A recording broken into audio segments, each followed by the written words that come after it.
Reserve bank और केंद्र सरकार डिजिटल करेंसी लॉन्च करने के बाद इसकी लोकप्रियता को लेकर बेहद उत्साहित हैं। लेकिन डिजिटल करेंसी या ई-रुपी से पूरी तरह डिजिटल इंडिया का सपना देखना अभी बहुत दूर की बात है।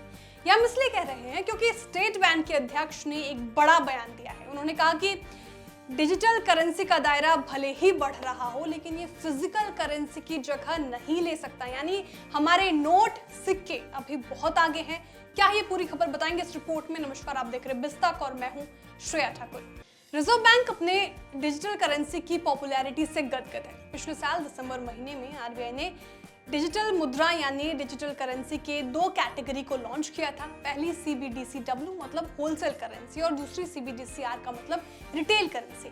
इसको आरबीआई ने पहले पायलट प्रोजेक्ट के रूप में शुरू किया और शुरुआत के बाद लोगों में इसका क्रेज भी देखने को मिला, जिसको देखते हुए इसे जल्द ही 9 और शहरों के 5 बैंकों में शुरू किया। लेकिन इन सब के बीच भारतीय स्टेट बैंक के अध्यक्ष दिनेश खारा का बड़ा बयान आया है। उन्होंने कहा कि डिजिटल रुपया का दायरा व्यापक है, लेकिन ये भौतिक मुद्रा की जगह नहीं ले सकता। एसबीआई चीफ के मुताबिक केंद्रीय बैंक डिजिटल मुद्रा शुरू होने के बाद से डिजिटल रुपया के दायरे पर कड़ी नजर रखी जा रही है। उन्होंने इसके दायरे को बढ़ाने पर जोर दिया। उन्होंने कहा कि म्यूचुअल फंड या बीमा सेवाओं जैसे वित्तीय संस्थानों की शामिल करके इसके दायरे को और बढ़ाया जा सकता है। आगे उन्होंने कहा कि ऐसे में आने वाले दिनों में ये फिजिकल करेंसी सर्कुलेशन एक हिस्सा छीन लेगा और इससे लेन देन का भी जल्द निपटारा होगा। हालांकि फिलहाल हमारे आकार के बड़े देशों के लिए सब CBDC फिजिकल करेंसी की जगह नहीं ले सकता। इससे पहले आरबीआई के डिप्टी गवर्नर टी रविशंकर ने कहा था कि हमें इस साल के अंत तक खुदरा CBDC लेन देन को 1 मिलियन प्रतिदिन तक बढ़ाने का लक्ष्य रखना चाहिए। मौजूदा वक्त में रिटेल के जरिए सिर्फ 5,000 से 10,000 लेन देन होते हैं। दरअसल रिजर्व बैंक डिजिटल करेंसी यानी CBDC में और बैंकों और जगहों की शामिल करने के लिए धीरे धीरे इसका विस्तार करना चाहता है। इस बात की पुष्टि रिजर्व बैंक ने अपने 2022-23 की रिपोर्ट में भी की है।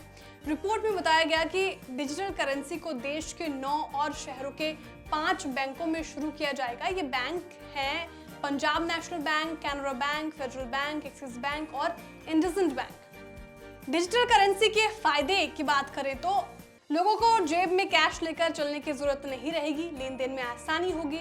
इससे डिजिटल अर्थव्यवस्था को मजबूती मिलेगी। मोबाइल वॉलेट की तरह ही इसमें पेमेंट करने की सुविधा मिलेगी। डिजिटल रुपया को बैंक मनी और कैश में आसानी से कन्वर्ट कर सकेंगे। विदेशों में पैसे भेजने की लागत में कमी आएगी और ई-रुपी की वैल्यू भी मौजूदा करेंसी के बराबर हो जाएगी। कुल मिलाकर देखा जाए तो अब आरबीआई के इस कदम से तो लगता है कि जल्द ही डिजिटल करेंसी देश भर में तेजी से विस्तार करेगी और जल्द ही आने वाले दिनों में डिजिटल इंडिया का सपना साकार हो पाएगा। लेकिन एक तरफ एसबीआई का ये बड़ा बयान आना इस बात को थोड़े दोहराई पे रख रहा है। आपको हमारी जानकारी कैसे लगी कमेंट करके जरूर बताएं। वीडियो को लाइक और शेयर करना ना भूलें। साथ ही जो हमारे नए व्यूअर्स हैं वो भी चैनल को सब्सक्राइब करना ना भूलें। बिस्तक प्रीमियम, यहाँ आपको मिलेंगे ढेरों फायदे, तो आज ही YouTube पर ज्वाइन करें। बिस्तक प्रीमियम मेंबरशिप 159 रुपए से शुरू।